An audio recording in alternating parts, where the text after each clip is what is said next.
Bom, bem-vindos a mais uma aula de conversão de energia, conversão eletromecânica de energia. Na última aula, nós introduzimos o conceito de energia e falamos sobre o princípio da conservação da energia mecânica. Vamos lembrar um pouquinho, deixa eu abrir minha tela aqui. Não abri, cadê?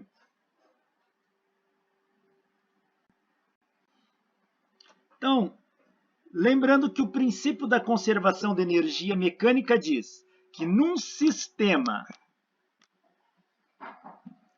conservativo, sistema conservativo é aquele sistema onde há forças na qual, para estas forças, eu defino energia potencial. Exemplo de forças não conservativas, a força de atrito. Então, pense num sistema conservativo como um sistema que não tem atrito. Num sistema conservativo, a energia cinética mais a energia potencial é uma constante. E essa constante é chamada de energia mecânica do sistema. Energia mecânica ou energia total, porque é toda a energia do sistema. Então está aqui. A energia mecânica do sistema, que é a energia cinética mais a potencial, ela é constante. Se ela é constante, ela não muda. Se ela não muda, então a gente diz que ela é conservada. Aqui vimos essa animação do carrinho que desce a rampa. Quando ele está aqui em cima, ele só tem energia potencial, que é o gráfico azul. Ó. Conforme ele vai descendo a rampa, a altura dele vai diminuindo em relação a este plano horizontal de referência e, como a altura vai diminuindo, a energia potencial vai diminuindo. Em compensação, ele vai ganhando velocidade. E se ele ganha velocidade, ele ganha energia cinética. A energia cinética vai aumentando. Olhe nesses dois gráficos aqui ó, de barra, o vermelho e o azul. Enquanto o azul diminui, o vermelho aumenta na mesma quantidade. Se o azul diminui um quadradinho, o vermelho aumenta um quadradinho, de tal maneira que a soma dos dois dê a energia mecânica total do sistema, que é o verde. Então, a energia mecânica permanece constante na ausência de forças dissipativas. O que acontece? Apenas a conversão entre as suas formas de energia cinética e potencial. Ou seja, neste princípio, a energia potencial se transforma em energia cinética e a energia cinética também se converte em energia potencial. Isto é uma conversão de energia.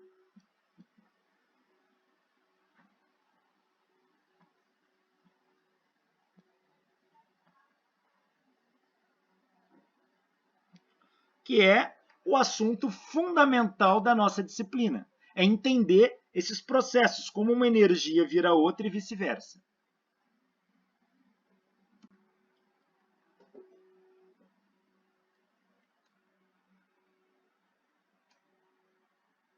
Vamos resolver alguns problemas de mecânica básica que nos ajude a compreender e a fixar o conceito de conversão de energia. Para isso, a gente vai relembrar lá de Física 1, a parte de mecânica. Então, leis de Newton, saber que a força resultante que age sobre um sistema é o produto da massa pela aceleração do sistema. Então, conceitos que a gente precisa relembrar. Tem que estar afiado para entender isso. Que velocidade é a derivada da posição no tempo, que a aceleração é a derivada da velocidade no tempo, em que força resultante é o somatório das I forças que agem num corpo, somatório vetorial, e que força resultante é o produto da massa pela aceleração. Esses são conceitos que tem que estar na mente aí de vocês. E outro, que se num sistema tiver trajetórias curvas, ou seja, um movimento circular, movimento parabólico, elíptico, não importa, trajetória curva,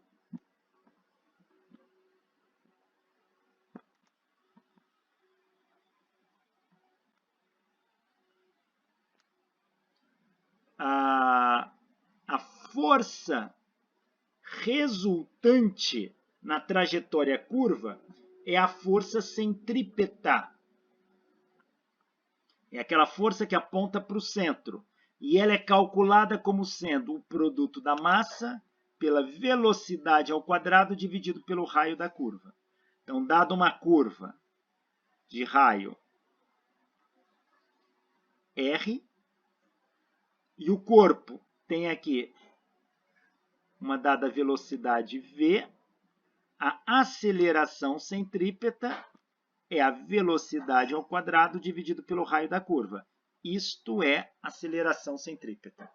Força centrípeta é igual a massa centrípeta, é a massa vezes a aceleração centrípeta do sistema.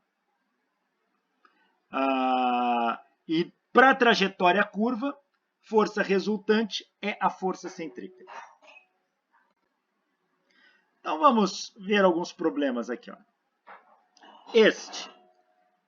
Determinar a velocidade com que um corpo em queda livre, partindo do repouso livre da resistência do ar, atinge imediatamente antes de sua colisão o solo.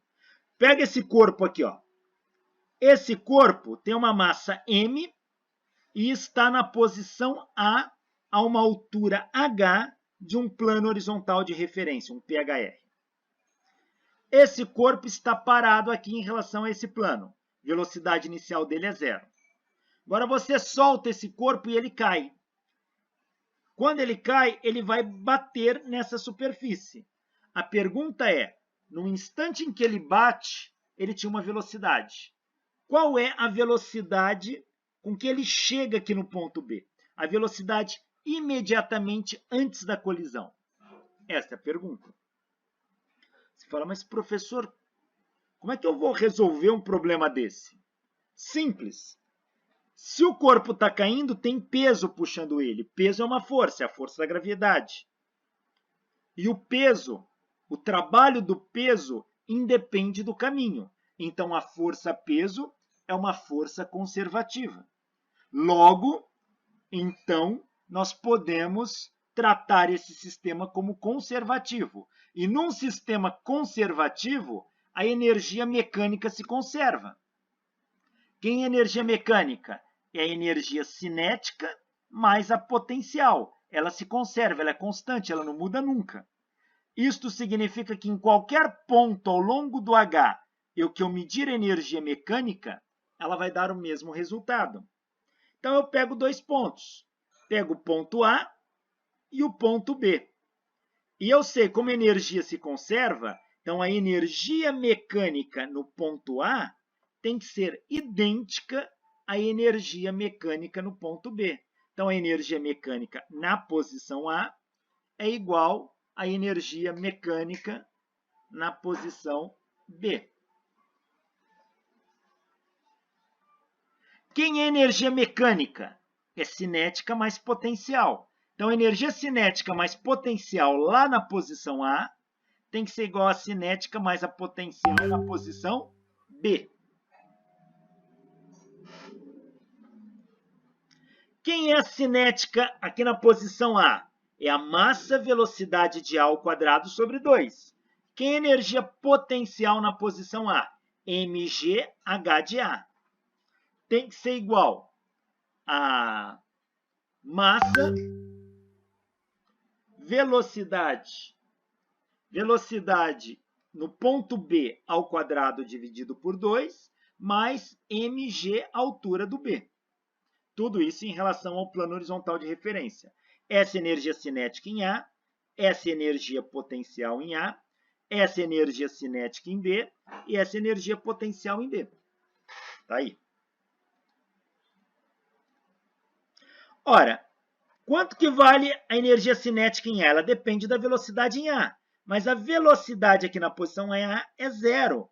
Então, se eu colocar zero aqui, ó, 0 ao quadrado sobre 2 vezes m dá zero. Esse termo cancela, some. H de A é o próprio H. A velocidade em B é que eu quero descobrir. O H de B, o B não tem altura em relação ao plano horizontal de referência. Então, H de B dá zero também. Então, esse termo zera. Então, esses dois termos zeraram. Então, o H de A é H, VB quadrado sobre 2. Então, o que sobrou é isso. Ó. Repare, mgh do A é igual a mvb quadrado sobre 2 do B. Isso é energia potencial em A e isso é energia cinética em B. O que está mostrando essa equação para a gente? A energia potencial em A está se convertendo em energia cinética até chegar no B. Então, é uma conversão de energia aqui. Então, a energia potencial está se convertendo em energia cinética. Temos massa dos dois lados da equação. Posso cancelar. Então, sobrou que GH é igual a VB quadrado sobre 2. Passo 2 para cá multiplicando. VB quadrado é igual a 2GH. Passo o quadrado para cá na forma de raiz. VB é a raiz quadrada de 2GH. Então, com qual velocidade o corpo atinge o plano? Com uma velocidade dada pela raiz quadrada de 2 vezes a gravidade vezes a altura. Tá aí. Usamos o princípio da conservação da energia mecânica.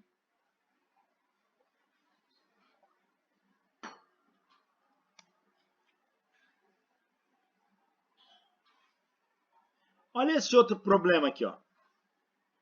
A figura representa um carrinho de montanha-russa. Tá aqui o carrinho de montanha-russa. Isso aqui é o trilho. Aqui tem um looping, ó. Ele dá uma volta de ponta cabeça aqui, ó. Esse é o plano horizontal de referência. Esse é o plano horizontal de referência. Considere o sistema conservativo, ou seja, não tem atrito nesse sistema. Qual deverá ser o valor mínimo de H, qual o valor mínimo dessa altura, para que o carrinho, abandonado do repouso no ponto A, consiga passar pelo ponto B, ponto mais alto do looping? Ou seja, qual deve ser a menor altura do H, que quando eu soltar esse carrinho, ele passa por aqui e consegue fazer essa volta aqui, ó. Não é... Para que ele faça essa volta, ele tem que ter uma velocidade mínima. Senão, ele cai. Tá? Então, qual é? Se o sistema é conservativo, a energia mecânica é conservada.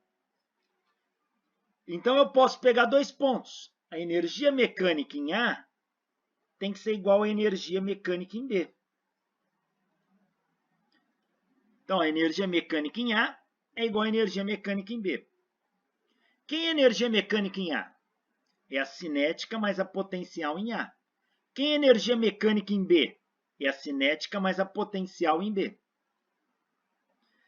Cinética em A, mVA ao quadrado sobre 2. Potencial em A, mGHA. Cinética em B, mVB quadrado sobre 2, mais potencial em B, mg a altura do B.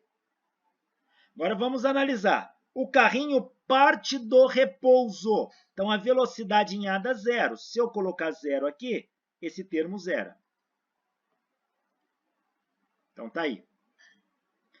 mGHA, qual é a altura de A? É H mesmo. Então, aqui eu vou trocar por H. Velocidade em B é o que eu quero descobrir. Na verdade, o que eu quero descobrir, não. A velocidade que eu quero descobrir é a altura de A. Qual é a menor altura de A? Qual é a altura de B? É dobro do raio. O raio aqui é R, é o dobro do raio. Então, ó, aqui deu 0. H de A é H, mvb quadrado, mg, o H de B é 2 vezes o raio, é o dobro do raio. Massa, em todos os termos eu posso cancelar. Ó, corta, corta e corta. Então, sobrou GH é igual a VB quadrado sobre 2 mais 2GR. 2GR. Está aqui. Eu preciso descobrir qual é a velocidade que esse carrinho passa nesse ponto. Então, vamos ver. O H, que eu quero descobrir a altura, passa o G para cá dividindo e para cá dividindo. Ó. Então, vai ficar VB quadrado sobre 2G. O G dividido por G cancelou, mais 2R. A altura é essa aqui.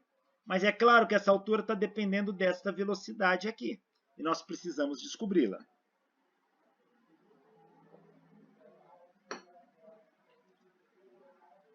Vamos analisar aqui, olha. O peso em azul puxa o carrinho para baixo. A força normal é a força que o apoio aplica no corpo. No caso, é a força que o trilho aplica no carrinho. Puxa para baixo. As duas forças apontam para o centro da curva. Então, a soma das duas é a força centrípeta. Então, a centrípeta é o peso mais anormal. É o peso mais anormal. Quando é que o carrinho vai estar na iminência da queda? O que é a iminência da queda? Quando é que ele está no limite para cair? Quando ele começa a perder contato com o trilho aqui, ó. Se nesse ponto ele perder contato com o trilho, vai ser no instante em que ele pode cair. Se ele perde contato com o trilho, a normal não existe, ela é nula, porque a normal é a força de contato com o trilho. Então, no instante que ele perde contato com o trilho, a normal se anula. E a força centrípeta é peso mais normal, normal é 0, então força centrípeta é igual ao próprio peso. Força centrípeta é mv quadrado sobre o R, e peso é mg. Corta os m's. Esta é a menor velocidade, a velocidade quando ele começa a cair, quando ele está na iminência da queda. Então, passa o raio para cá, corta os m's, a velocidade mínima vai ser a raiz quadrada de RG. Essa é a menor velocidade que o carrinho pode passar aqui, já na iminência da queda. O ideal é que ele passe com uma velocidade maior. Se essa é a velocidade menor velocidade que ele pode passar aí, então se eu pegar esta velocidade e substituir aqui, eu vou ter qual é a menor altura que ele pode partir. Então, a velocidade é a raiz de GR. Então, a menor altura vai ser, no lugar da velocidade ao quadrado, eu coloco raiz de GR ao quadrado, tudo isso sobre 2G, mais 2R. Ó, raiz ao quadrado cancela, sobrou GR sobre 2G. G com G cancela.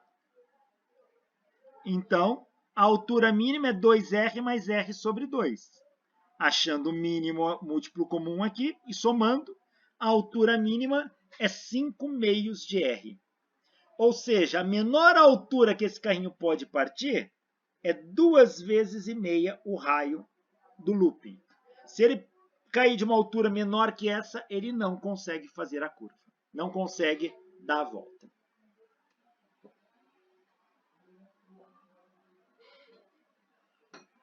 E como concluímos isso? Usando o princípio da conservação de energia.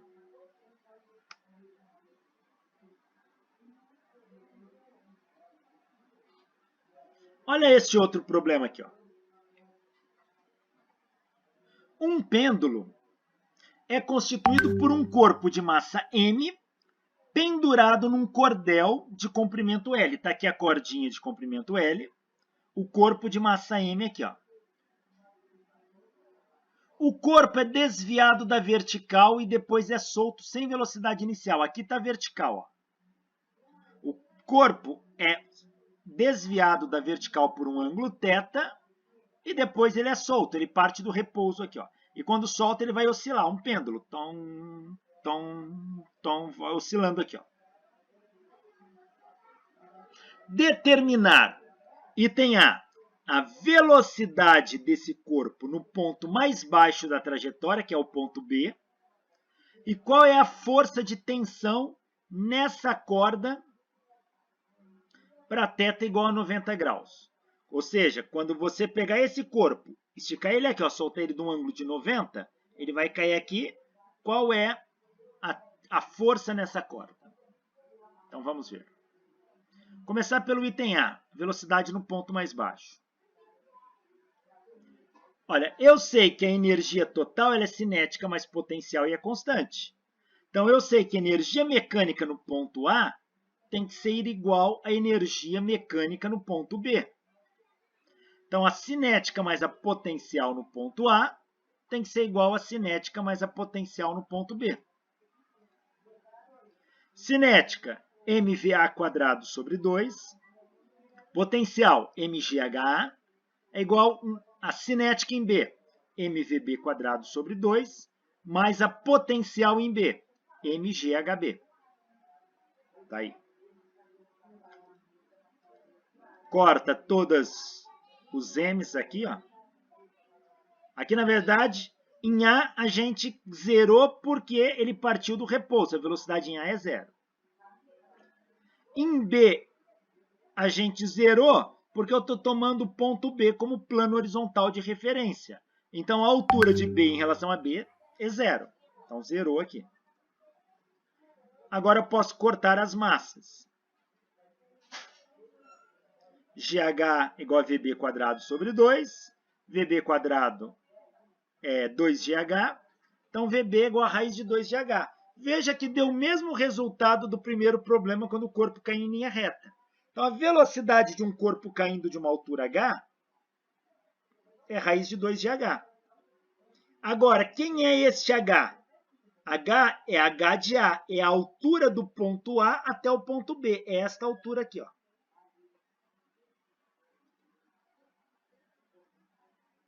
É esta altura aqui, ó.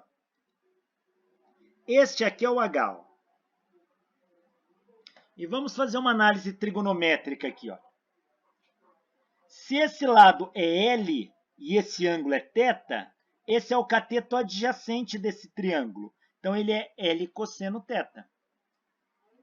Se tudo isso aqui mede L e esse pedacinho mede H, então, esse pedacinho vale L cosseno θ. Então, esse H vai ser o L todo menos o pedacinho de cima. O pedacinho de baixo é tudo menos o pedacinho de cima. O pedacinho de baixo é H, que é tudo que é L, menos o pedacinho de cima, que é L cosseno θ. Então, H vale isso. Se eu substituir aqui, ó, no lugar do H, eu troco por L menos L cosseno θ, então vai ficar assim a velocidade. Ó. Põe o L em evidência. Isso aqui vai dar, ó, coloco o L em evidência, que vai dar 1, e aqui vai dar cosseno θ. Então, a velocidade no ponto B é raiz de 2GL, 1 menos cosseno de θ. Então, a velocidade varia com o ângulo θ por essa expressão aqui, ó. Tá aí. A segunda pergunta é, quanto que vale a força tensora aqui na corda? Aqui já é uma análise mais mecânica, mas vamos analisar já que o problema pediu. Ó, no ponto mais baixo, eu tenho peso puxando para baixo e a tensora puxando para cima. Eu sei que o corpo descreve uma trajetória curva, então a força resultante, que é a somatória das forças, é a força centrípeta, mv² sobre o raio. E a soma das forças, como esses vetores são contrários, é um menos o outro. É a tensora menos o peso. Tensora menos o peso. Então, mv² sobre o raio é tensora menos o peso. O peso é mg. V é o que nós achamos no item A. Raiz de 2GL, 1 menos cosseno de θ. Raiz de 2GL, 1 menos cosseno de θ. Esse é o V. A ao quadrado sobre R é igual a T menos mg. Ora, raiz ao quadrado cancela. Como ele pediu a tensora, passo menos mg para o outro lado. Então, ficou tensora m, raiz de 2gl, 1 menos cosseno θ ao quadrado sobre R mais mg. Ó, o quadrado tem que cancelar com a raiz. Sumiu. M2gl, 1 menos cosseno de θ sobre L, mais mg. Ó, L em cima, L embaixo, cancela. A tensora dá 2mg, 1 menos cosseno de θ mais mg. Se eu colocar o mg em evidência, fica mg, que multiplica 2, que multiplica 1 menos cosseno de θ mais 1. Lembra que ele pediu no enunciado que ele quer o valor da tensora para θ igual a 90 graus? Coloca 90 graus aqui, ó.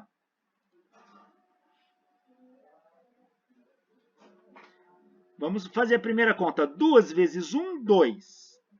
Mais 1 aqui dá 3. Menos 2 cosseno θ. Ficou assim. Coloca 90 graus aqui, ó. Então, ficou mg 3 menos 2 cosseno de 90. O cosseno de 90 graus dá zero. Então, esse termo zera. Então, só sobrou 3. 3 vezes mg dá 3mg. Espera só um pouquinho, pessoal, que eu fiz. Pega um pano urgente. Só um momento.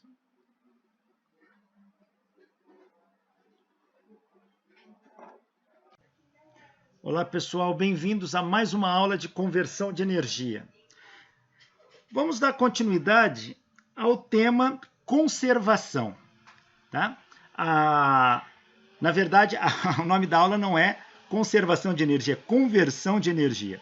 A última aula nós falamos sobre o princípio da conservação de energia. Vamos lembrar um pouquinho o que nós vimos na aula passada. Nós vimos que num sistema conservativo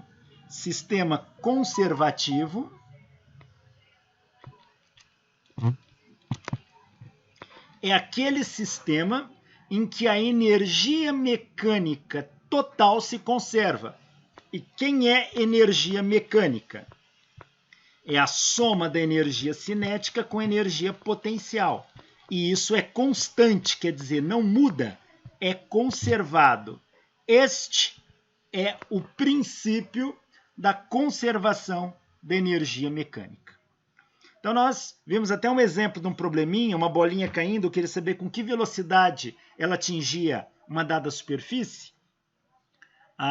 E aí nós comentamos, falamos, olha, se a bolinha está caindo e não há forças de atrito, o sistema é conservativo.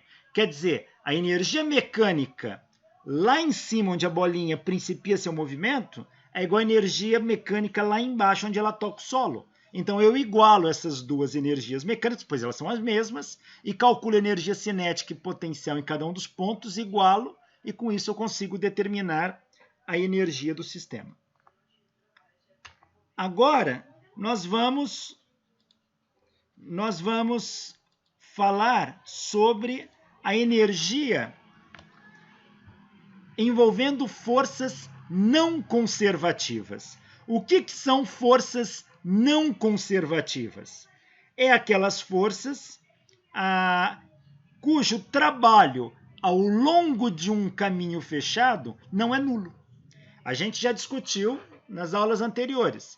Força conservativa é aquela cujo trabalho sobre uma partícula ao longo de um caminho fechado é zero.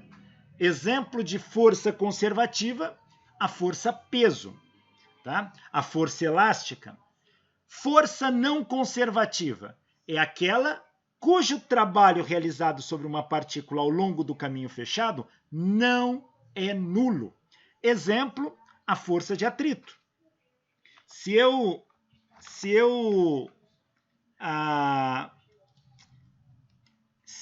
por exemplo, realizo um trabalho para sair do ponto A e até o ponto B, por este caminho,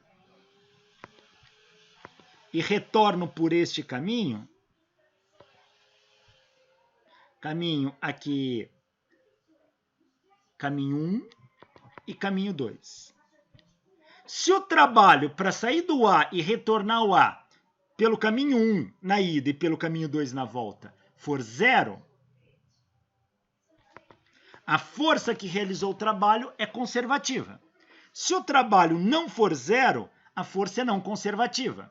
Exemplo, força de atrito. O atrito ao longo de um caminho 1 vai ser diferente do atrito ao longo do caminho 2, porque o atrito depende de quanto raspa durante o trajeto. Se um trajeto é maior que o outro, o atrito vai ser diferente. Então, força de atrito é uma força não conservativa. É uma força não conservativa.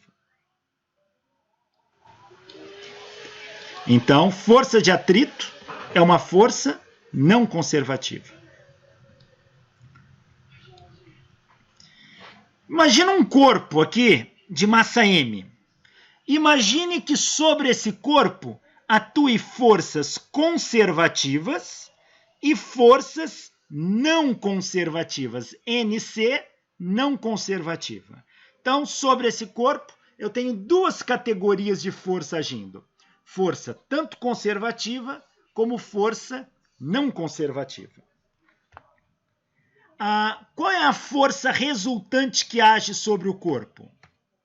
Bom, a força resultante é a soma das forças conservativas com as forças não conservativas.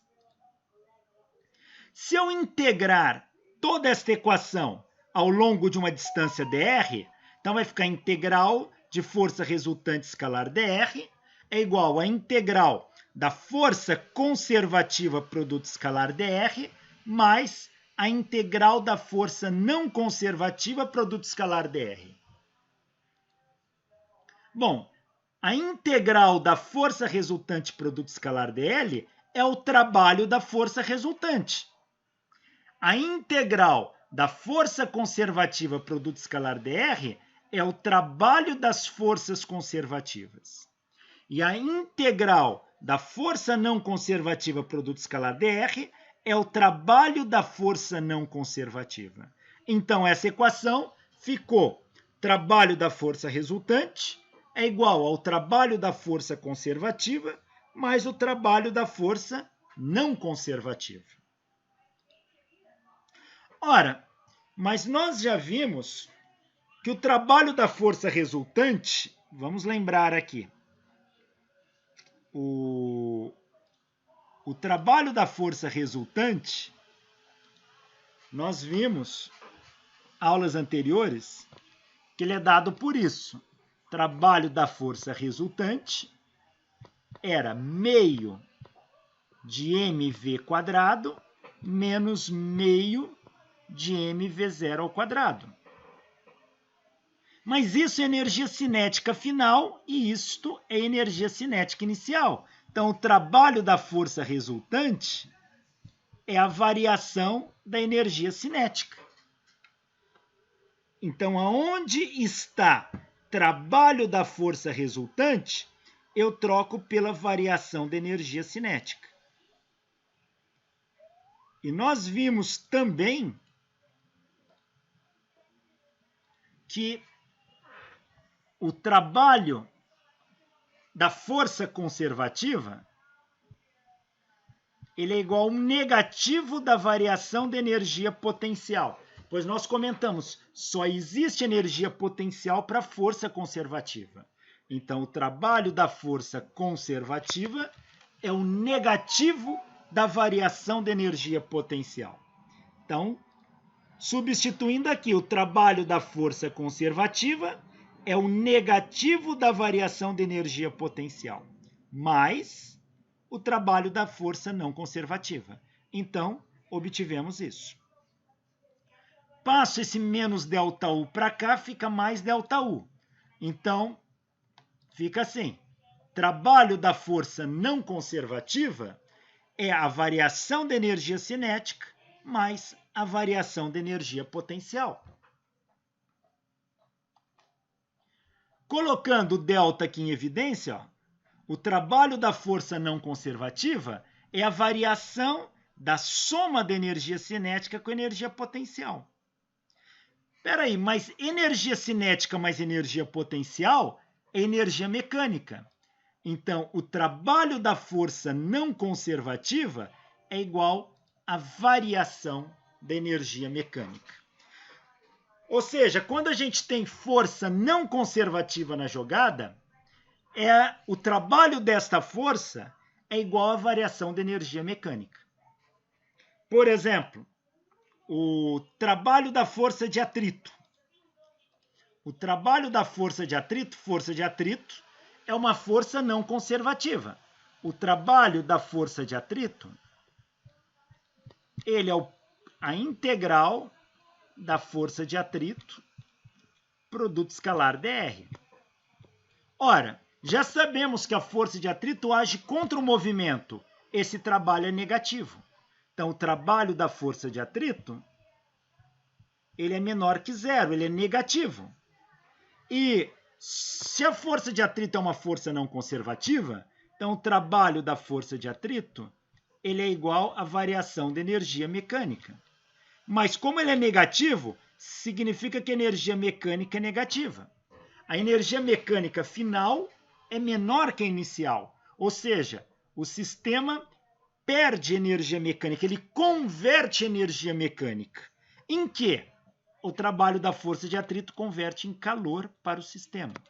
Ou seja, quando tem atrito, a diminuição da energia mecânica equivale ao aumento de calor do sistema. O sistema aquece. Quando você tem força de atrito e raspa um corpo no outro, você vai ver que o corpo esquenta. Porque esta energia foi convertida em calor. Esse calor é chamado de energia interna do sistema. Ou seja, o trabalho da força não conservativa, se essa força não conservativa for força de atrito, ele diminui a energia mecânica e aumenta a energia interna, ou seja, aumenta o calor do sistema.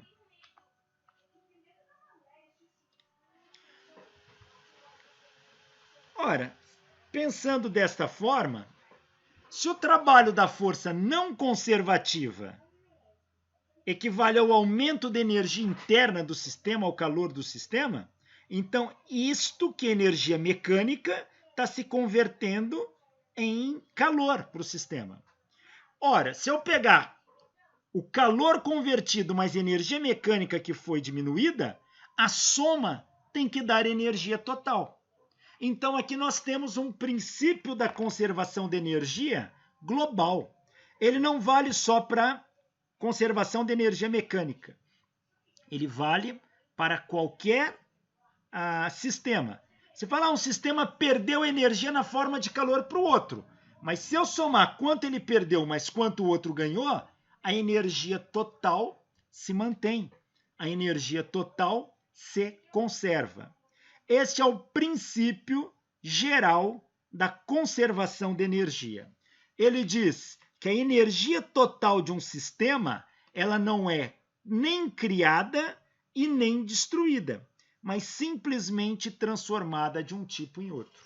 Ou seja, o princípio geral da conservação de energia diz que energia não é nem criada nem destruída, apenas transformada. Mesmo quando tem atrito, mesmo quando tem calor, aquela quantidade de calor gerada equivale ao quanto de energia mecânica do sistema que diminuiu. Tá? Então, a energia sempre se conserva. Olha um exemplo aqui, probleminha de um bloquinho. Repare o seguinte. Olha o problema do bloquinho.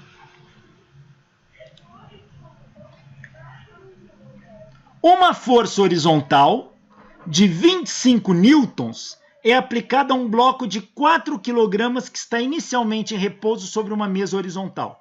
Você tem aqui um bloco de 4 kg em repouso e aplica nele, da esquerda para a direita, uma força de 25 newtons.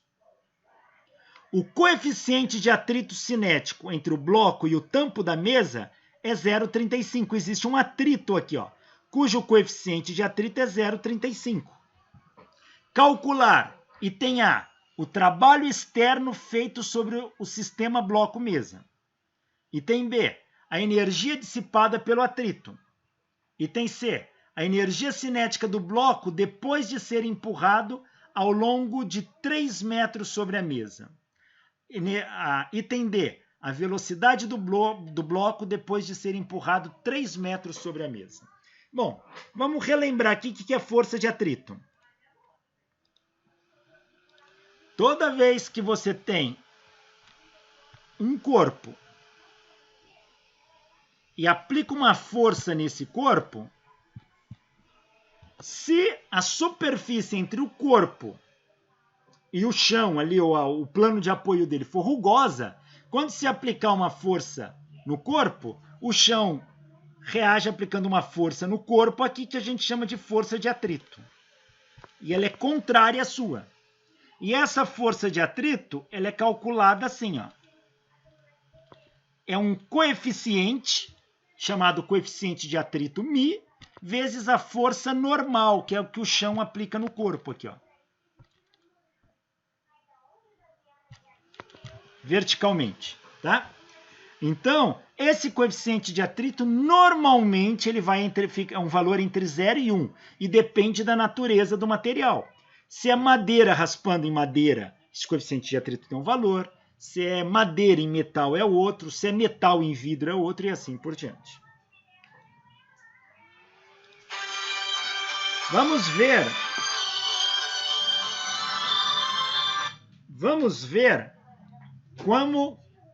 quanto de atrito tem nesse sistema para poder calcular o que ele pede. O primeiro item, qual o trabalho externo feito sobre o sistema bloco-mesa? O trabalho externo é força, distância, cosseno do ângulo. Por que eu não usei integral? Porque a força é constante, então não preciso da integral. FD cosseno θ. A força externa é de 25 newtons. A distância que vai deslocar o corpo é 3 metros. E como a força é paralela ao deslocamento, o ângulo é 0 grau. Cosseno de 0 grau dá 1. Vai dar 1 vezes 3, 3 vezes 25, 75 joules. Então, o trabalho da força externa é 75 joules. O item B. Deixa eu voltar aqui que eu não lembro qual que era o item B. O item B, a energia dissipada pelo atrito.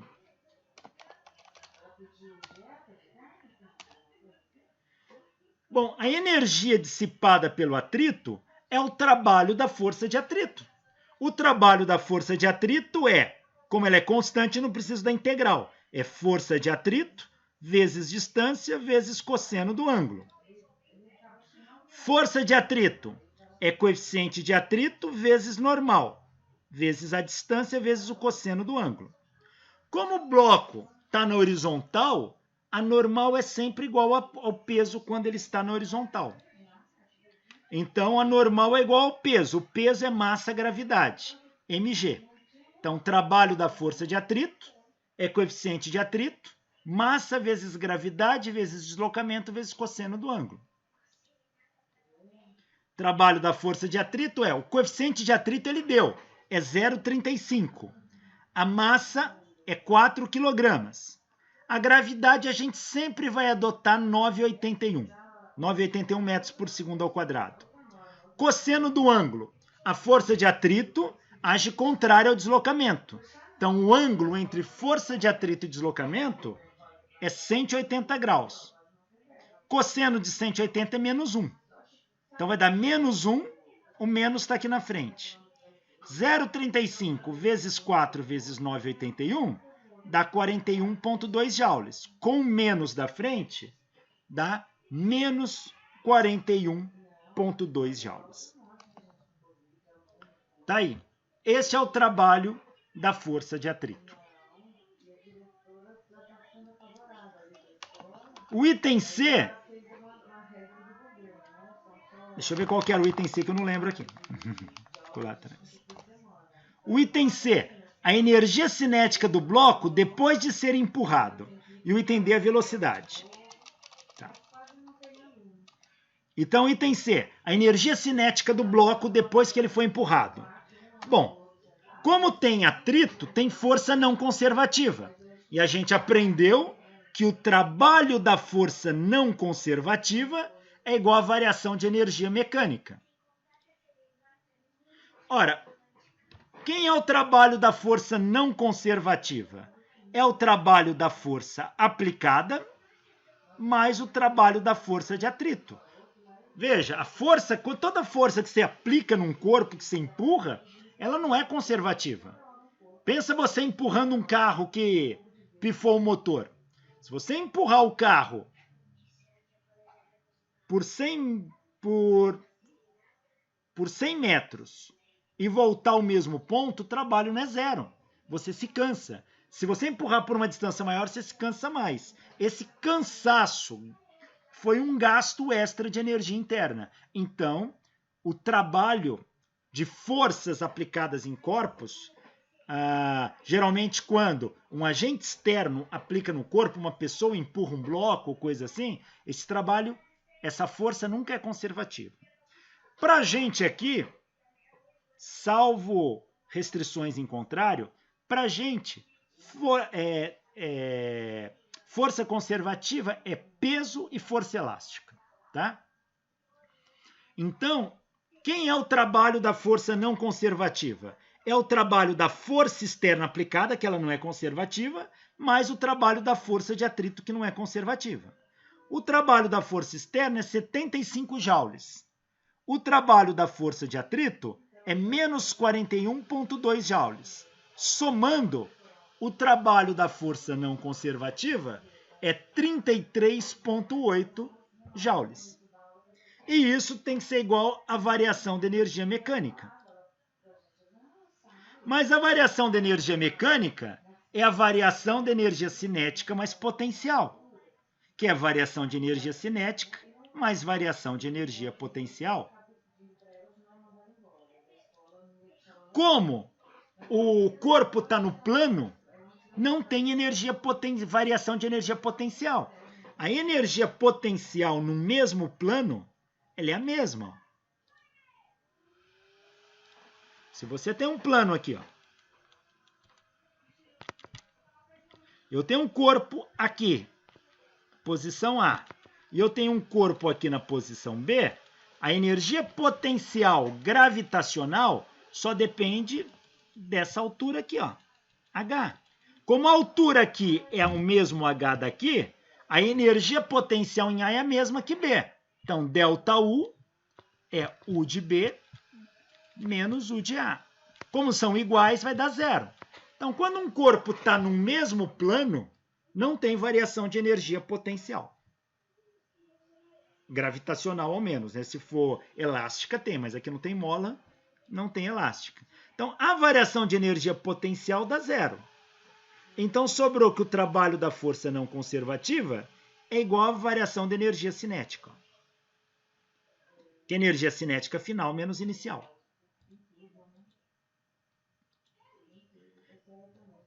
Como no início o corpo estava em repouso, a energia cinética inicial é zero. Então, o trabalho da força não conservativa é igual à energia cinética final, que ele queria saber. O trabalho da força não conservativa deu 33,8 joules. Então, a energia cinética final dá 33,8 joules. E ele pede a velocidade do corpo. Como a energia cinética final é meio de mv², e isso é o trabalho da força não conservativa, passo 2 para cá, o m dividindo, e o quadrado passa para cá na forma de raiz quadrada. Então, a velocidade é igual a raiz quadrada de 2 vezes o trabalho da força não conservativa sobre a massa. 2 vezes o trabalho da força não conservativa é 33,8, dividido pela massa, que é 4. A velocidade do corpo dá 4 4,11 metros por segundo. 4,11 metros por segundo. Tá aí.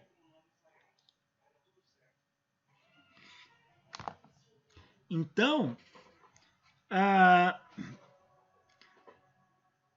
o que a gente viu até agora?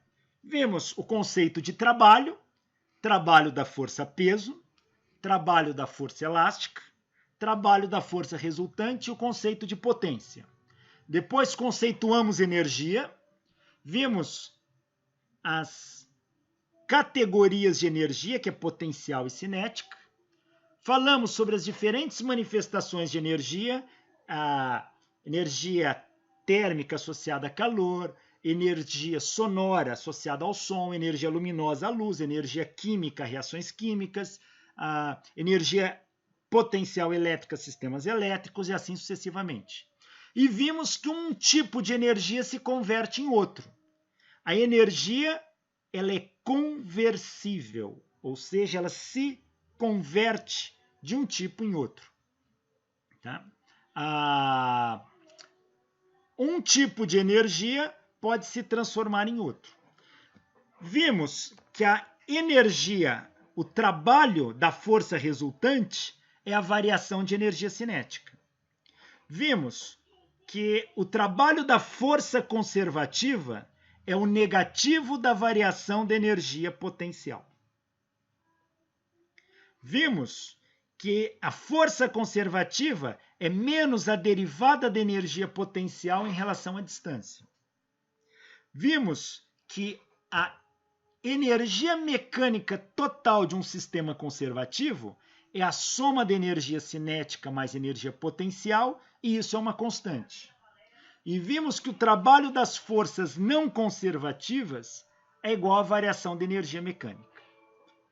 De posse disso, a gente está em condições de aplicar os conceitos de trabalho e energia a diversos sistemas.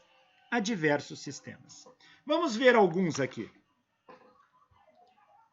Vamos ver a energia em sistemas químicos. Como que funciona?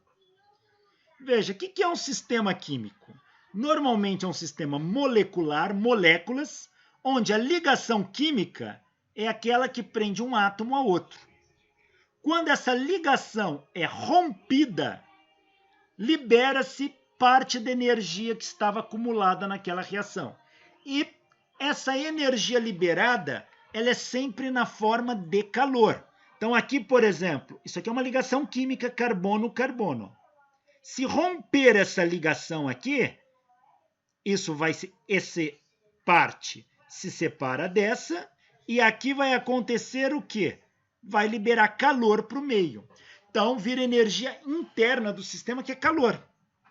Então, toda quebra de ligação química é energia convertida na forma de calor. Aí, quando forma uma ligação, por exemplo, este lado vai compartilhar elétrons com eles e vão se ligar fazendo isso. Quando isto aqui se ligar, ele precisa de energia para fazer essa ligação. Ele absorve calor do meio. Então, para formar uma ligação química, o sistema absorve calor. Para quebrar uma ligação química, o sistema libera calor. Então, temos isso.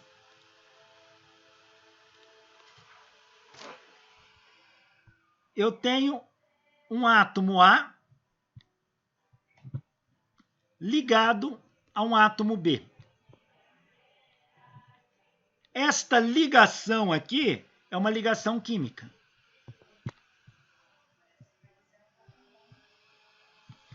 Essa ligação química não é um pauzinho como esse que ligar com B.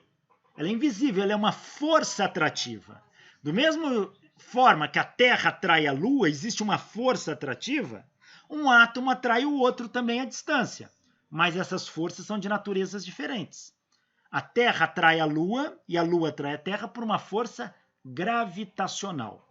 Um átomo A atrai um átomo B e um átomo B atrai um átomo A por uma força elétrica. Esta força elétrica que mantém esses dois átomos juntos, a gente chama de ligação química. Ligação química é essa interação que mantém esses átomos próximos.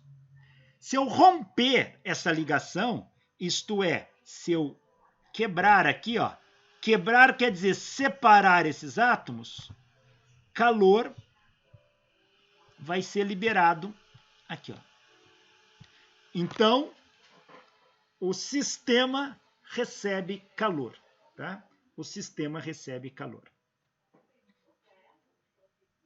E se eu quiser formar a ligação, eu tenho que devolver o calor para ali. Então, uma ligação química, a quebra dela libera calor. A formação dela absorve calor. É sempre assim, sempre. O calor é uma forma de energia. Ou seja, ele realiza trabalho. Calor consegue realizar trabalho. Então, a manifestação do calor está associada a uma forma de energia que nós chamamos de energia térmica. Energia térmica. Tá? Então, a gente associa calor a um tipo de energia. Num sistema não conservativo, quando tem atrito, parte da energia é transformada em calor. Então, toda vez que tiver forças de atrito, forças não conservativas, uma parte da energia mecânica do sistema vai se converter em calor. E uma coisa, uma energia útil, ela pode se transformar em calor? Pode. Ela pode virar totalmente calor? Pode. Uma energia útil pode virar 100% calor. Agora, o contrário não é verdadeiro. Calor nem sempre dá origem a 100% dele em energia útil. Calor nem sempre se transforma 100% em energia útil. Quanto do calor se transforma em energia útil? 100 menos uma quantidade, 100 menos x%. Por quê? O calor vem de um processo não conservativo. Toda vez que um sistema transforma energia de um tipo em outro, partes desses sistemas podem interagir. E nessa interação, uma parte vira calor. Mesmo o calor tentando vir energia útil, uma parte dele pode ser perdida ainda na forma de calor. Então, tirando casos muito particulares, calor não vira 100% de energia útil. Pensa no seguinte, quando a gente anda de carro, a energia química da gasolina está sendo transformada em calor lá dentro do pistão, que vai fazer esse pistão dilatar, ou seja, o gás dentro do pistão se expandir e movimentar o pistão para transferir movimento às rodas e o carro andar. Então, a energia que faz o carro andar vem da energia contida nas ligações químicas da gasolina. E não deixa de ser uma energia térmica, uma energia na forma de calor. Por quê? Porque você precisa queimar aquele gás. E a energia do calor liberado que faz a expansão do gás dentro do pistão que vai levar esse pistão a transferir movimento para as rodas. Então é calor. E você vai ver que o calor é tamanho que uma parte desta energia extravasa e esquenta o motor, esquenta até a lataria. Se o carro não tiver um sistema de resfriamento com radiador, ventoinha, o calor aumenta tanto que faz a temperatura subir que pode derreter as partes metálicas, o que, consequentemente, funde o motor. Agora, será que é possível pegar todo aquele calor que foi jogado fora e transformar em energia para gasolina de novo? Você vai ver que é até possível usar parte desse calor, mas não 100% dele. Tá? Então, a ideia é sempre essa. A ideia é sempre esta aqui. Se eu tenho energia útil,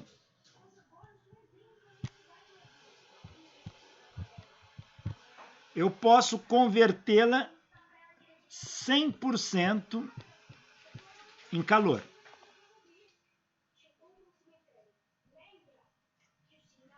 Mas eu não consigo converter calor em 100% de energia útil.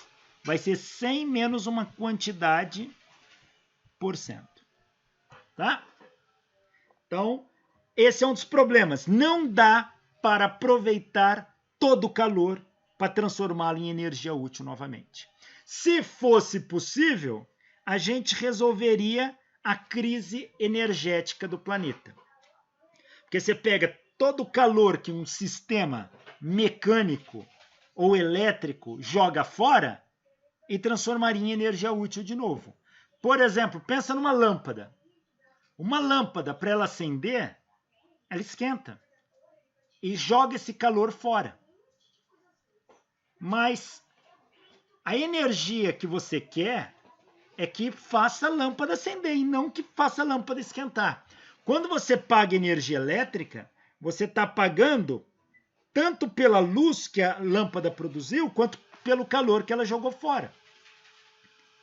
Se eu conseguisse pegar esse calor que a lâmpada jogou fora e convertê-lo em energia elétrica de novo, eu economizaria muito. Então, se a gente conseguisse converter 100% do calor em energia útil, nós resolveríamos a crise energética do planeta. Mas isso é impossível. Somente em condições muito especiais a gente consegue fazer. Por exemplo,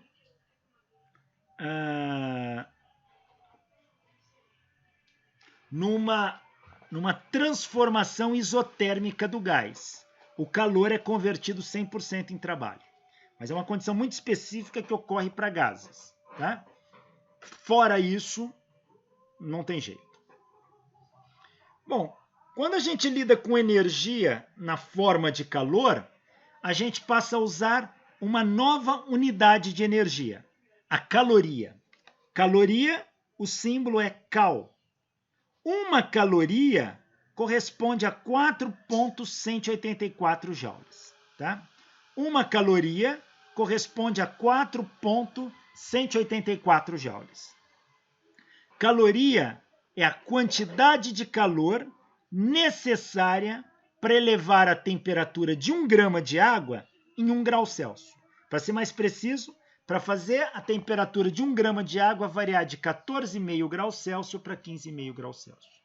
Quanto de calor eu tenho que dar para 1 grama de água para aumentar a temperatura dele em 1 grau Celsius? Nós chamamos de uma caloria. Isso vale 4,184 joules. A energia em sistemas químicos, como a ligação química libera calor quando é rompida ou absorve calor quando é formada, num sistema químico, a energia associada a esse sistema vai ser uma forma de energia na qual a gente vai usá-la como unidade a caloria. Então, é muito comum a gente medir energia em sistemas químicos em caloria. Numa reação química como essa, ó, A mais B se transforma em C mais D. Para que A mais B se transforme em C mais D, ou ele vai absorver calor ou vai emitir calor. O gráfico da energia potencial ao longo da distância, a energia potencial de um sistema químico, a gente representa por ΔG e chamamos de energia livre de Gibbs. E a distância a gente chama de coordenada da reação. Tá? Então imagina que A mais B, eu quero que eles reajam e se transformem em C mais D. A mais B são os reagentes. C mais D são os produtos. Veja que o átomo A junto com o átomo B contém uma energia potencial aqui. Ó. Contém uma energia potencial. Quando eles reagirem, eles vão se transformar em outro sistema, C mais D. Isso vai ter outra energia potencial. Então ele tem que sair de um patamar de energia potencial e chegar em outro. Assim. Então eu tenho um gráfico de energia potencial em função da distância.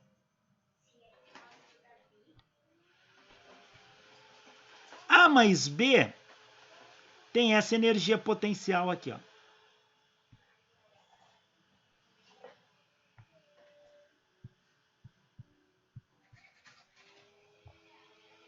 Quando eles reagem, eles vão quebrar ligações, vão formar ligações, então vai haver trocas de calor.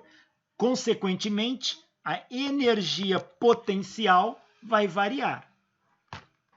Se essa energia potencial vai variar, eles vão produzir alguma outra coisa. Mas não é qualquer reação que vai produzir alguma coisa.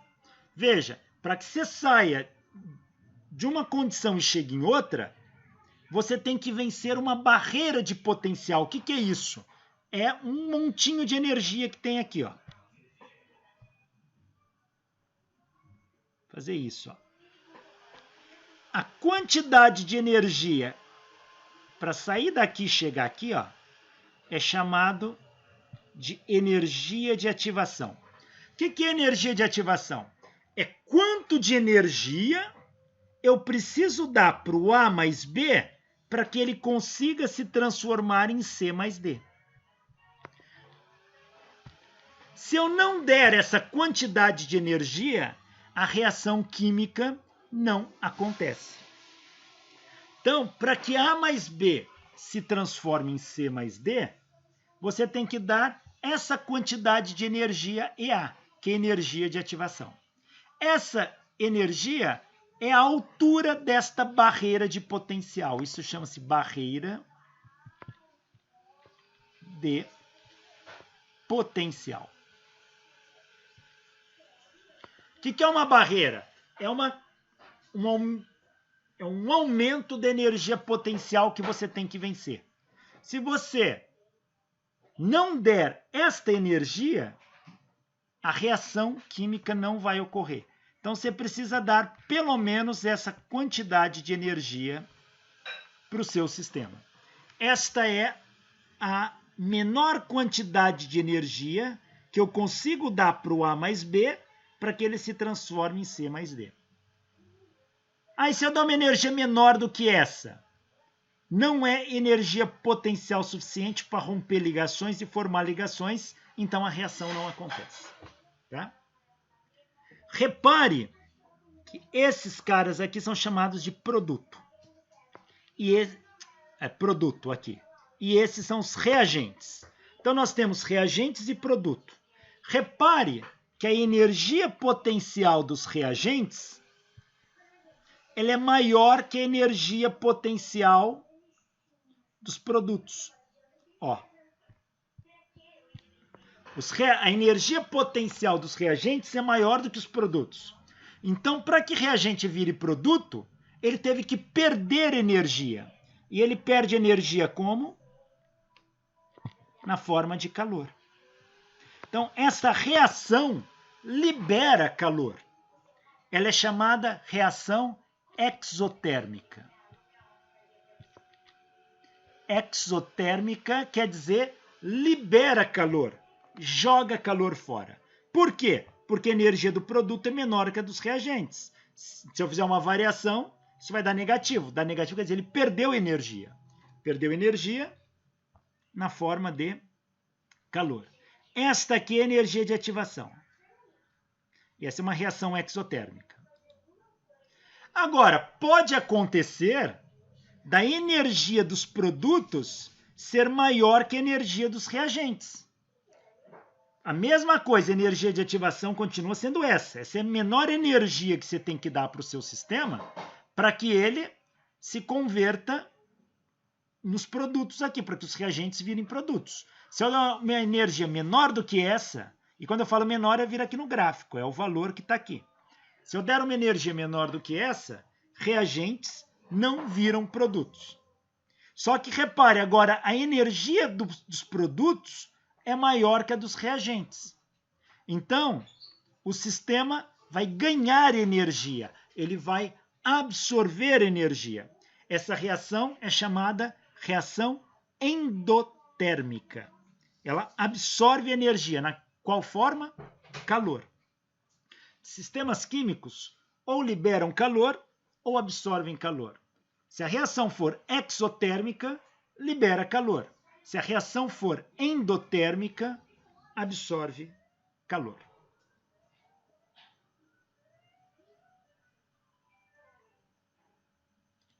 Alguma pergunta até aqui, pessoal? Tudo bem até aqui? Tudo bem, professor, tranquilo. Ok, tudo. Existem substâncias que são capazes de acelerar a velocidade de uma reação química. Elas são chamadas de catalisadores. O que é um catalisador? É uma substância que acelera a velocidade de uma reação química. Como é que um catalisador faz isso? Ele não participa da reação. O que o catalisador faz é diminuir a altura da barreira de potencial. Ele diminui a energia de ativação. Então, o catalisador ele faz isso aqui, ó.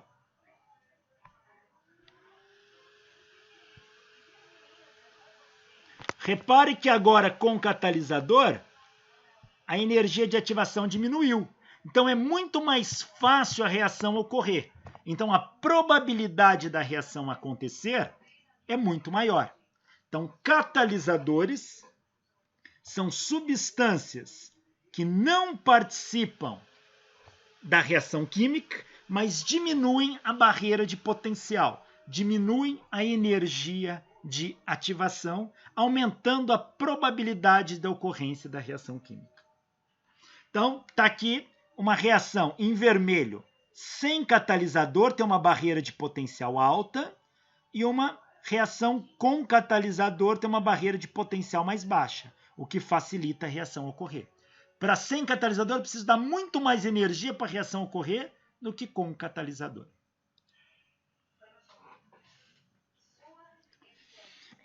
Energia em sistemas biológicos. Bom, o que é um sistema biológico? É um sistema vivo. São seres vivos. Tá? É energia que acontece nos seres vivos. Então, a energia nos seres vivos, a gente vai chamar de energia de sistemas biológicos. Mas os seres vivos são formados por moléculas. Então, a energia do sistema biológico, energia nos seres vivos, vem das reações químicas que ocorrem no interior do organismo vivo. Então, a energia no sistema biológico vem da energia das reações químicas que compõem aquele sistema biológico. Nós somos formados por moléculas. Então, a nossa energia vem das reações químicas entre essas moléculas. Então, nós somos seres vivos, somos seres biológicos. Então, a nossa energia vem de um sistema químico. O estudo dos processos de energia química em sistemas biológicos faz parte de um campo de estudo chamado bioquímica. Tá? Veja, um sistema biológico ele pode ser formado por moléculas complexas. O que é uma molécula complexa? Veja, uma molécula formada por muitos átomos ligados, uma molécula muito grande. Você tem moléculas formadas por 2 átomos, mas você tem moléculas formadas por 1000 átomos, todos ligados. Então, quanto mais coisas ligadas aqui, mais complexa é a molécula. Então, uma molécula complexa é uma molécula formada de muitos átomos. Ou até moléculas formadas de moléculas menores. A gente tem moléculas grandes, só que essas moléculas grandes são formadas de moléculas menores. E essas são formadas de átomos. Então, essas moléculas grandes são chamadas de macromoléculas. Macromoléculas, por exemplo, são moléculas formadas por moléculas menores. Exemplo de macromolécula, proteína. Proteína que forma os sistemas biológicos são formadas de moléculas menores. As proteínas parecem um colarzinho de contas. É uma bolinha ligada à outra aqui, ó. E isso em 3D forma estruturas bem exóticas, tá? Isso é uma proteína, que é uma macromolécula. E cada bolinha dessa é um aminoácido, que é outra molécula. É outra molécula. Então, proteína são formadas por moléculas menores chamadas aminoácidos. Uma proteína é formada por quantos aminoácidos? Depende de cada proteína. As menores aí são próximos de 100 aminoácidos. E os aminoácidos são moléculas formadas por vários átomos. Tá? Então, são macromoléculas. Imagine uma outra macromolécula, DNA. DNA é uma macromolécula do sistema biológico, formado de moléculas menores. Tá? Vamos imaginar uma molécula complexa, uma macromolécula aqui, ó. Eu vou fazer um desenho aqui, vamos ver se eu consigo.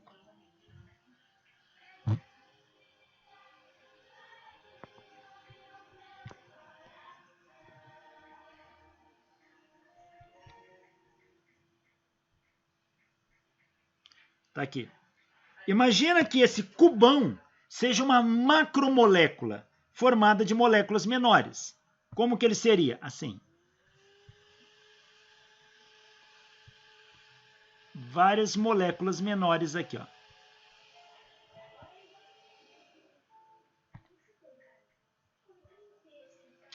Como que é isso?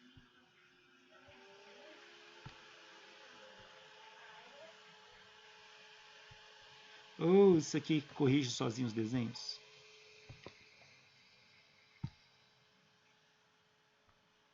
Vou fazer assim.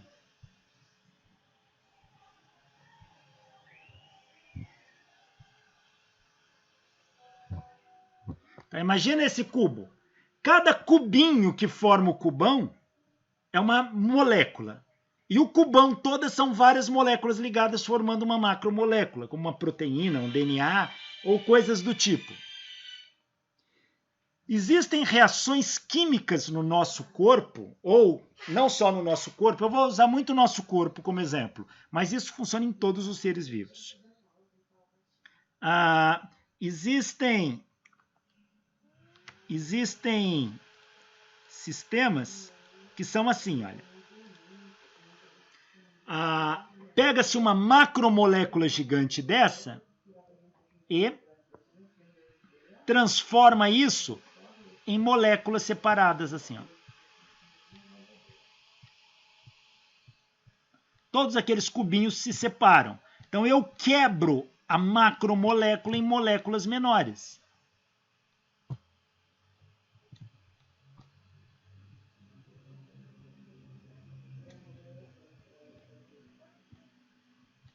Eu quebro a macromoléculas em moléculas menores. Este processo de quebrar uma molécula grande em moléculas menores chama-se catabolismo.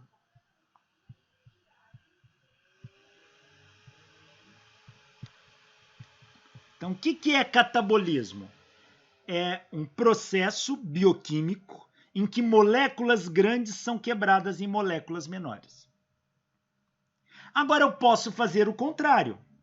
Pegar as moléculas menores e ligá-las entre si, formando a molécula maior. Eu posso fazer isso. O processo inverso chama-se anabolismo.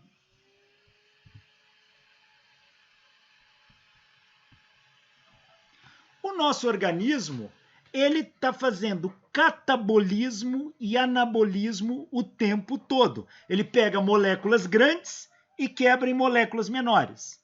E depois ele pega moléculas menores e junta, formando moléculas maiores. Conjunto, catabolismo e anabolismo. A essas duas reações somadas, a gente dá um nome para isso. A soma de catabolismo mais anabolismo, nós chamamos de metabolismo.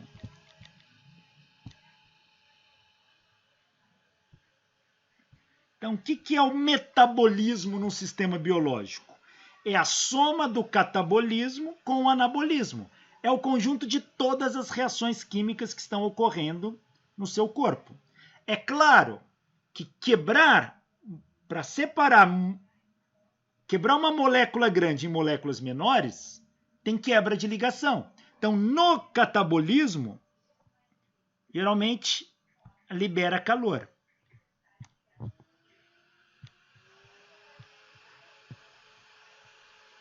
No anabolismo, absorve calor.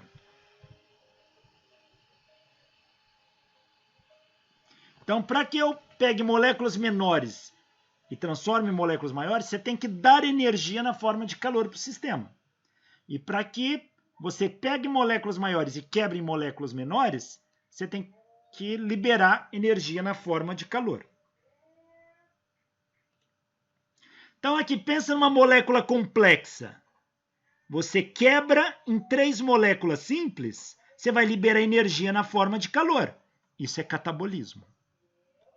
Pega 3 moléculas simples isoladas e ligas entre si formando uma molécula complexa, você tem que dar energia para o sistema. O sistema consome energia na forma de calor.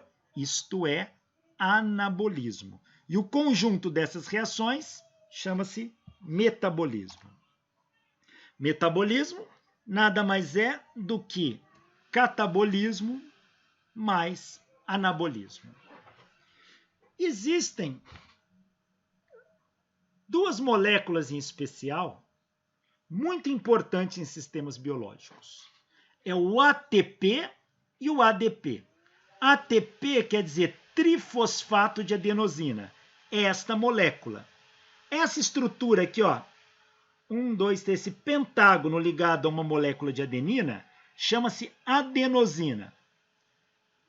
Repara que esta molécula aqui, ó, do lado de cá, ela tem 3 letras P ligadas. Letra P é um grupo fosfato. Então, isso aqui são 3 grupos fosfatos ligados. Então, isso é um trifosfato de adenosina. É um ATP. Veja que esta molécula aqui só tem 2 fosfatos ligados. O outro não está. Então, essa aqui são 2 fosfatos. É um ADP, é um difosfato de adenosina. Qual é a característica dessas moléculas? Elas funcionam como transportadores de energia e estocadores de energia. Veja o seguinte, tem energia aqui no meio na forma de calor. O calor atingiu essa molécula aqui e tem um fosfato dando sopa, ela pega esta energia, chupa aqui e faz uma ligação com esse fosfato, virando isso. Então, um ADP mais um fosfato vira um ATP. Então, essa energia que estava solta no meio foi absorvida nesta ligação química e esta molécula de ATP guarda aquela energia do meio. Quando o sistema precisar usar, esse ATP vem aqui, ó, e vai quebrar essa ligação.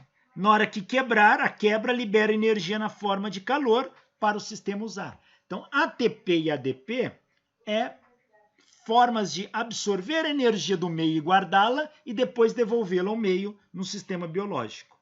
Então, a reação geralmente é assim. A reação é assim. ADP mais grupo fosfato mais calor vira ATP. E quando precisar, o ATP quebra, vira ADP mais P e libera o calor para o meio. Então, moléculas de ATP são moléculas que absorvem energia do meio e liberam energia para o meio. Tá aí.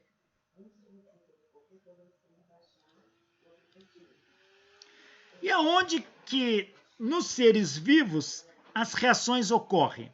Ocorre fundamentalmente nos animais, dentro de uma estrutura dentro da célula, uma organela chamada mitocôndria. Tá?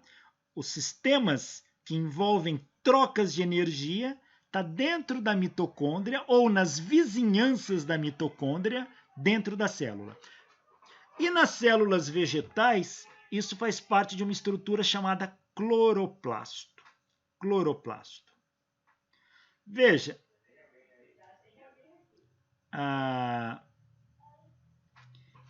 os animais respiram. O que é respirar? Muita gente associa respirar ao ato de puxar o ar, puxar oxigênio para o pulmão. Isso faz parte da mecânica respiratória.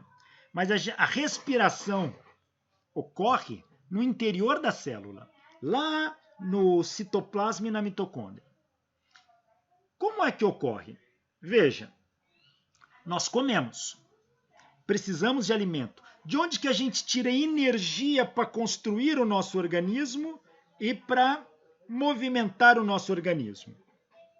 A gente tira energia dos alimentos. A energia, ela é tirada dos alimentos.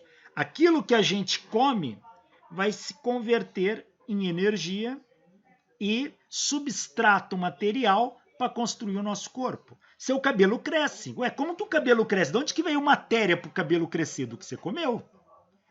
Uma criança cresce. De onde que veio matéria para aumentar o tamanho do osso, para aumentar músculo, volume de sangue? Do que você comeu. Tá? Então, o que nós comemos é a base material e energética para a construção do nosso corpo. Mas quando a gente come algo, o que é comer? É colocar o alimento na boca e a partir daí ele vai sofrer um processo. Tá? A digestão do alimento inicia-se na boca. Na boca, a gente tem os lábios que fecham e o alimento fica dentro da cavidade bucal. Aí, a língua mistura o alimento na boca e umidifica o alimento com a saliva. Os dentes amassam o alimento, cortam o alimento. Aí o alimento consegue reduzir um pouco o volume e ficar mais fácil de engolir. Aí vem a deglutição, aquele engolida que você faz. O alimento passa pela cavidade ali orofaringe e vai direto para o esôfago.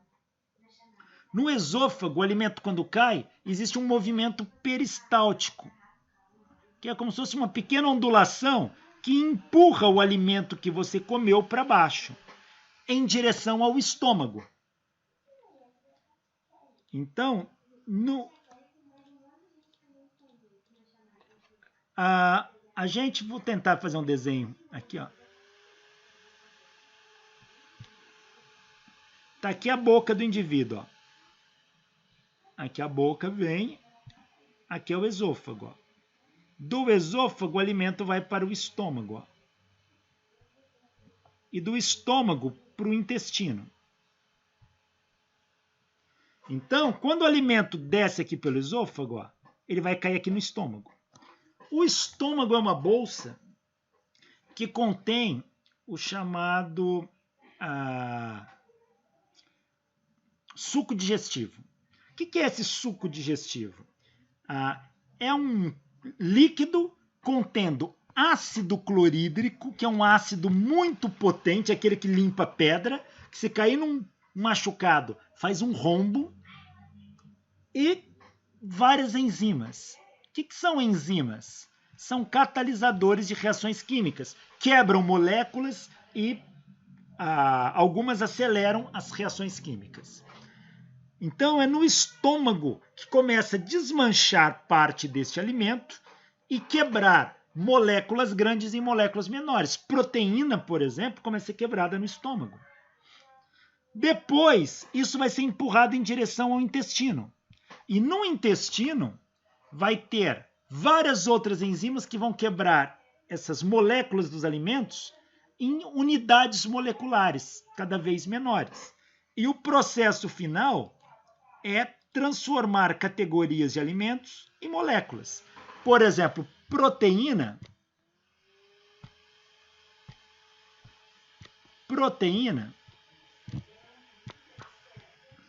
Depois que passou por todo esse processo lá no intestino, ela vai ser quebrada em aminoácidos.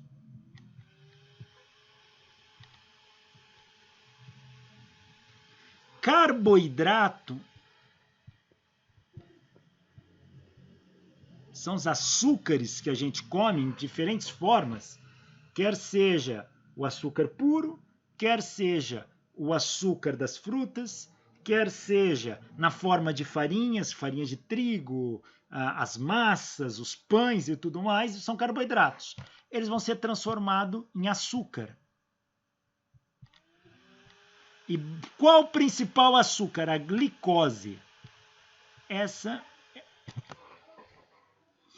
E as gorduras vão ser transformadas em ácidos graxos.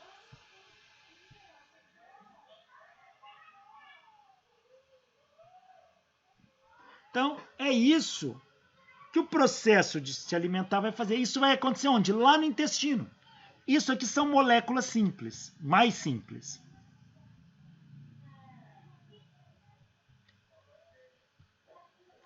Mais simples em relação a quem? A essas aqui.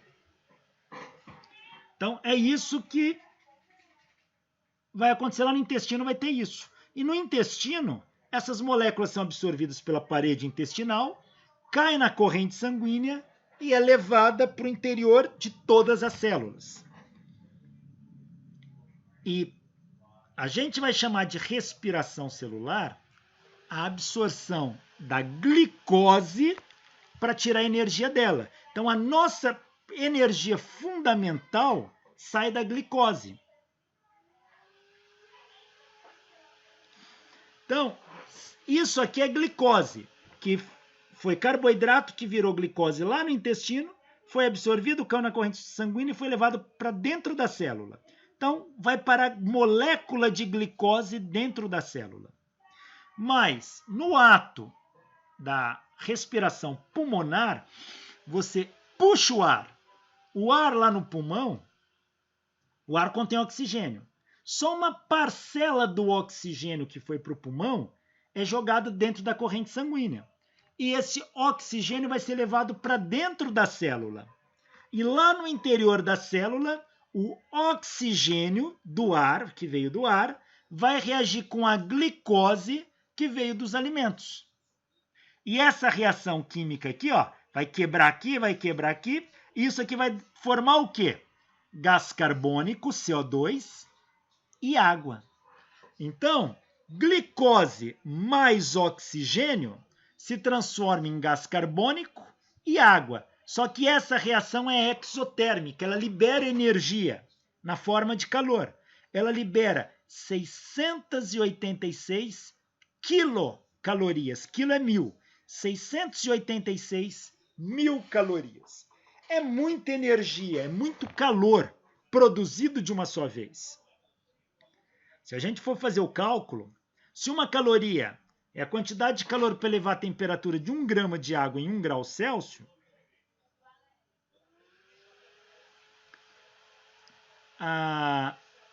isso seria uma quantidade de calor para elevar a temperatura de 1 litro de água em 686 graus Celsius. É muita coisa. Então, essa reação não ocorre de uma vez, ela ocorre em várias etapas. Então, você vai, quando estudar lá em bioquímica o ciclo de Krebs, você vai ver uma parte dessas etapas. Então, isso não ocorre de uma vez. Mas é assim que a energia entregue dos alimentos ao nosso corpo. É isto aqui que nós chamamos de respiração celular. A nossa energia vem do processo de respiração celular. Tá? A energia vem do processo de respiração celular. Tá aí. É assim que a gente extrai energia dos alimentos. Professor, mas aqui é só da glicose. E o aminoácido? Esses vão sofrer outras reações que vai servir para construir a matéria do nosso organismo. Mas se não tiver glicose no organismo, o organismo consegue tirar energia mesmo dos aminoácidos, tá? E mesmo dos ácidos graxos. Mas a principal fonte de obtenção de energia vem da glicose. Esta reação química chama-se respiração celular. As plantas fazem o caminho contrário, o caminho oposto da gente. Os vegetais fazem o caminho inverso da gente. Os vegetais eles pegam gás carbônico, água e 686 quilocalorias de energia luminosa de luz e converte em oxigênio e glicose. A reação contrária que os vegetais fazem é chamada de fotossíntese. Olha, se eu balancear essa equação aqui, olha, se eu pegar a glicose e pegar um mol dela, vamos lembrar o que é mol. Mol corresponde à massa molecular expressa em gramas. Não é convertida em gramas, não, é expressa. E isso corresponde a 6,02 vezes 10 a 23 moléculas. Por exemplo, vamos fazer um exemplo aqui. Pega a molécula de água.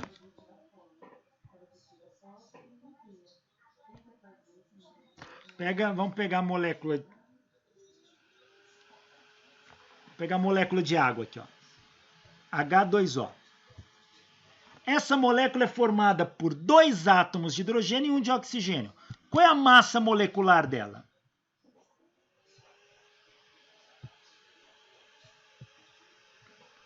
É só ver quantos hidrogênios ela tem. Vamos calcular para o hidrogênio.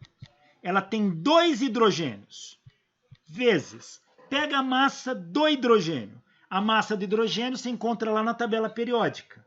A massa de hidrogênio é uma unidade de massa atômica. Unidade de massa atômica.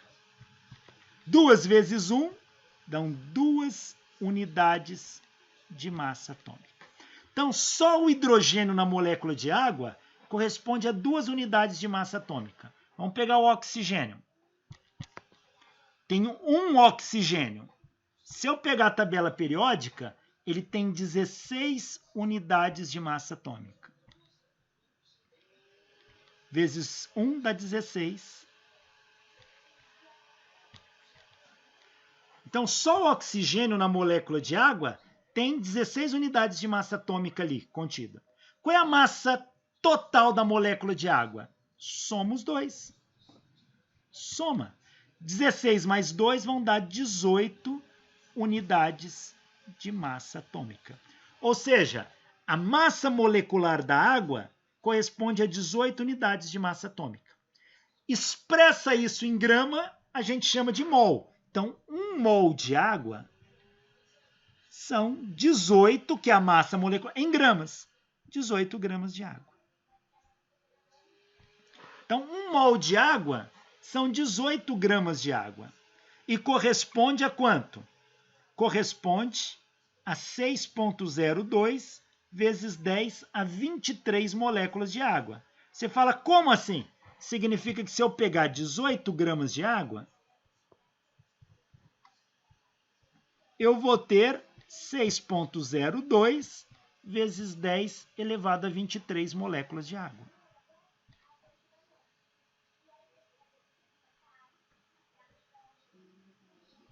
Esse número aqui é chamado número de Avogadro. Tá? 18 gramas de água dão mais ou menos uma colher de sopa bem cheia de água. Você vai ter isso. E isso aqui a gente chama de 1 mol de água. Então, 1 mol é pegar a molécula e expressá-la em gramas. Vamos, neste exemplo aqui, ó, calcular o mol da glicose. O mol da glicose. Vamos ver quanto que dá isso. Vamos calcular o mol da glicose. A glicose é C6H12O6. Então eu tenho 6 carbonos. O carbono.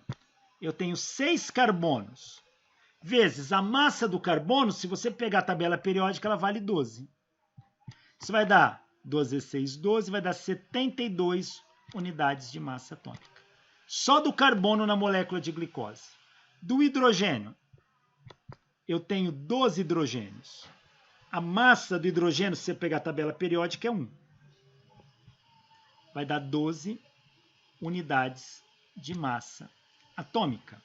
O oxigênio, eu tenho 6. A massa do oxigênio é 16. Se você pegar a tabela periódica. 6 vezes 6, 36, vai dar 96 unidades de massa atômica.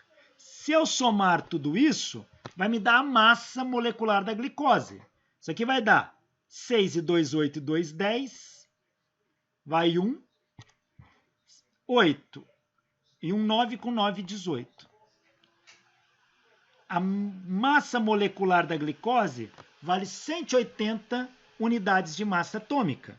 Agora, se eu expressar isso em gramas, isso é 1 mol de glicose. Então, 1 mol de glicose, 1 mol de glicose corresponde a 180 gramas de glicose. E contém 6,02 vezes 10 elevado a 23 moléculas de glicose.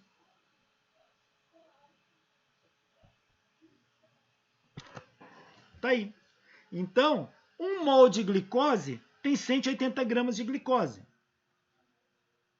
Se a gente olhar para essa reação aqui, ó, 1 mol de oxigênio, o oxigênio é 16. Como eu tenho 2, vai ser 32. São 32 gramas de oxigênio. Numa reação química, pessoal, o número que está aqui na frente é o número de mols contido. Então aqui eu tenho 1, como não tem nada na frente, é 1. 1 mol de glicose reage com 6 mols de oxigênio, produz 6 mols de gás carbônico, 6 mols de água e produz 686 quilocalorias de energia. Bom, na próxima aula a gente vai voltar nessa reação e vamos ver como que a gente obtém esses valores da reação, tá? Para entender o processo de conversão de energia num sistema biológico. Aí alguém pode se perguntar, mas o engenheiro precisa conhecer essa etapa? Precisa, porque isso é conversão de energia. Esse processo ocorre em todo o sistema. Aqui a gente está vendo uma particularidade de um sistema biológico. Depois nós vamos sair disso e vamos para um sistema eletromecânico. Mas se eu entendo isso bem, lá na frente a coisa fica muito mais fácil. Então na próxima aula a gente continua a partir de respiração celular e aí a gente vai ver quanto dessa energia está distribuído para cada mol do composto aqui. Eu agradeço a atenção, a paciência de todos e até a nossa próxima aula.